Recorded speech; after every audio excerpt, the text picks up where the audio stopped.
kwenu Igbo kwezonu asị ko echi ya jelo Igbo ba anyị na-ekere kwe meke na ọ na-achụke na ngene kwulu ahụ n'ọka bụkwa eje ake nwamba aka na-akpụ ụbọ na-asị m eyi n'ọbụ maka asụsụ Igbo ba anyị ka m ji bịa ị nọ n'olu ị nọ n'Igbo ị nọ n'ụzọ ị nọ n'ọhịa asị ka anyị na-asụ Igbo maka na Igbo amaka ọ bụrụ na ị mụrụ nwa ga-amara asụ Igbo biko gaa na Google Store Play ka ị download ka esi asụ Igbo maka na asụ Igbo bụ anyị amaka onye Hausa na-asụ Hausa na-asụrụ Igbo maka gịnị abụ nwa afọ Igbo onye Yoruba na-asụrụ Yoruba nwa ga na-asụrụ Igbo maka na abụ m ezigbo nwa afọ Igbo omenala be anyị ga-adịgide Igbo ama nna onye bụ ndị wee sị na ya ga na-asụ Igbo Odogwu Obinna Okezie ji wee wepụta ya wee sị na ọ bụ na ịchọ ịmụ ka esi asụ Igbo ị gara na Google Store Play ị download maka ka esi asụ Igbo kpakpando wanụ n'utulu ekerekwe nga ekene na-atụ kenegere kwulu ahụ maka na ụbọnụ nwada nwamba anyị be anyị na-ajụ ese ya yo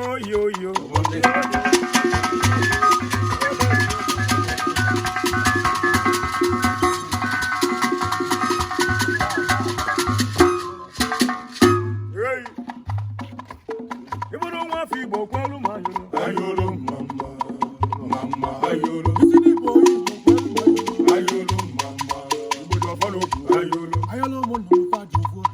ayolo mama ayolo aro ayolo mama bojo fodo ayolo na yi jilo ayolo na yi jilo ko bi ayi ke we mmeri ayolo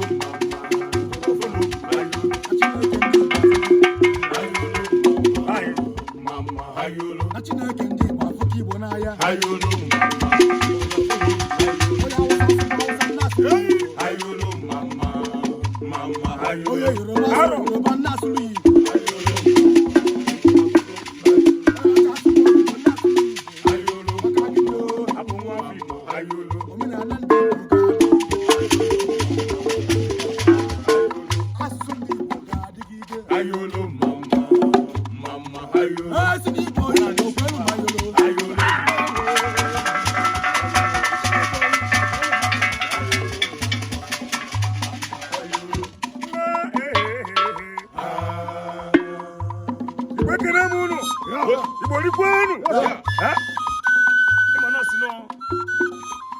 n'ilu ka Igbo ji ekwu okwu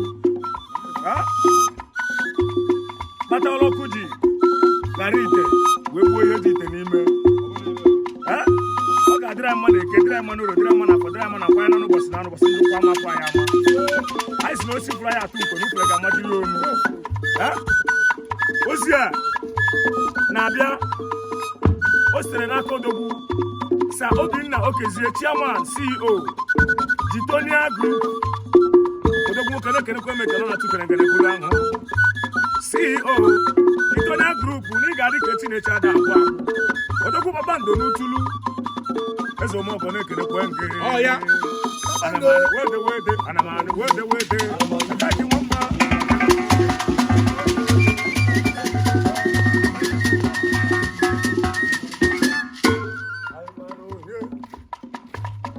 ihe tunwezi ihe wejewe m anyị gwara onye